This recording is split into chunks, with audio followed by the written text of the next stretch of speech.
Hey, well, it's been a while since I've made a video. I thought I would update the few people that view my channel. About the goings on in my life. The apartment complex I was living in, the rates kept going up, so I was looking around for other apartments to live in because they wanted $725 a month for a one-bedroom apartment. And so I tried to find other apartments that, well, were less than that, and I really couldn't find anything. Everything was, in the 600, upper 600 range or higher for one-bedroom apartments. And the way rents keep going up, I would imagine that these prices will just continue to go up. Now my income's not going up, so I was left with a quandary, of what to do about this.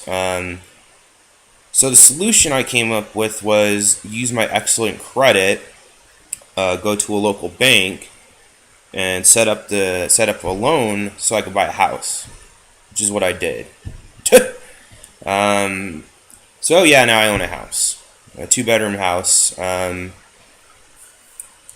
It's a little bit more than that they were wanting for rent, but my payment is not going to go up. It's going to stay the same. So I stabilized the payments for foreseeable future. So I don't have to worry about my payments exceeding my income, which is good for me, I guess. Luckily, I had sufficient credit. I'm just financially responsible. I'm really good at that. I didn't really want to buy a house, but the alternative was go broke paying rent. So I bought a house. Anyhow, so that's what's happened in my life, basically. There you go. I have a two-bedroom home. That's not quite why I made this video. The economic situation here it's weird. There's massive growth in the economy around here. In most sectors, unfortunately, wages, well,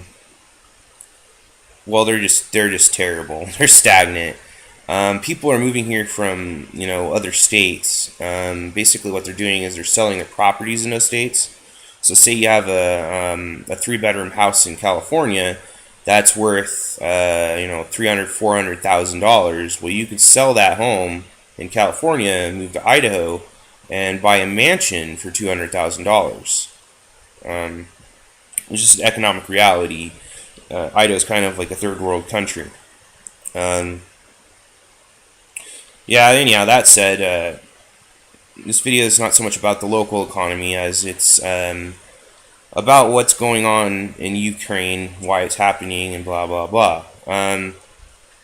So basically, the things that are not really being talked about, what's going on in Ukraine, and it's being talked about, it's being reported on, but it's really not that much of a focus by most people, is the natural gas reserves, oil reserves, and other precious resource reserves. Ukraine, prior to the annexation of Crimea, was attempting to diversify its energy reserves so that it could become energy independent from Russia. So obviously, the reason they'd want to do that is because they didn't want to be politically controlled from Moscow anymore. Well, that didn't work out very well. Russia annexed Crimea, and in doing so, Russia gained control over vast sections of Ukraine, well, previously Ukraine's natural gas oil potential, basically completely handicapping Ukraine from becoming energy independent in any time in the future.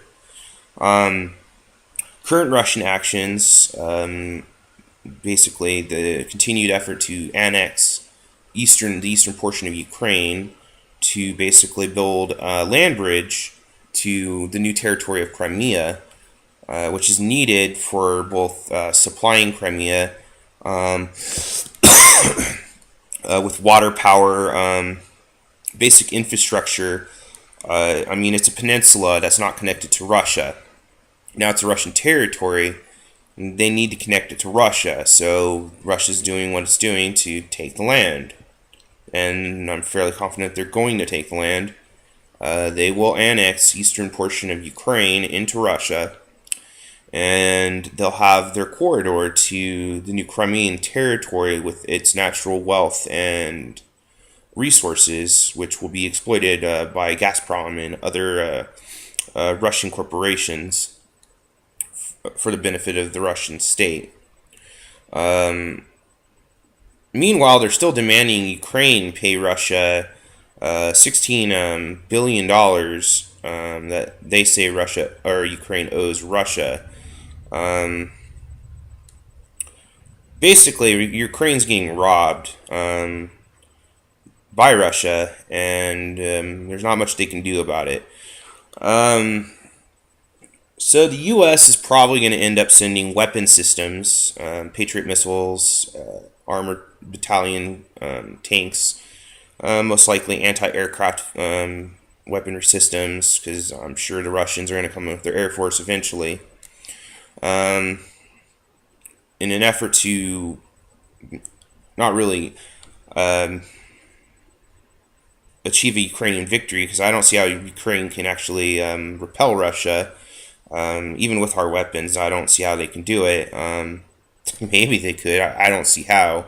I'm fairly confident Russia is going to annex the eastern part of Ukraine, probably in a couple more months, maybe sooner.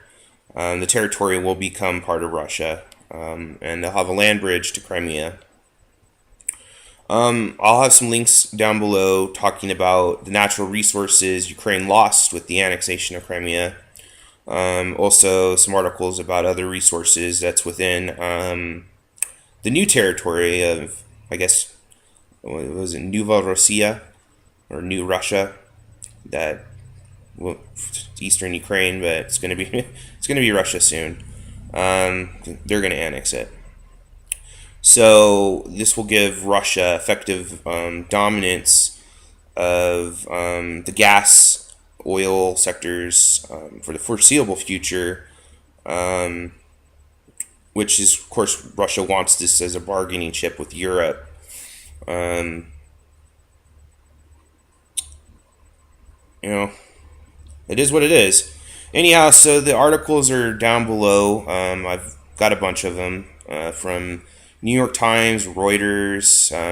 I even threw in a Guardian one down there that's basically talking about how the whole conflict is basically about natural resources, oil, gas, like, well, most conflicts are in the modern age, at least. The thing is, this basically prevents Ukraine from becoming energy independent on its own, so becoming its own sovereign state. We'll see what happens, but I'm fairly confident that eastern Ukrainian territory is going to be annexed. A land bridge will be created to Crimea, and that's it. Bye.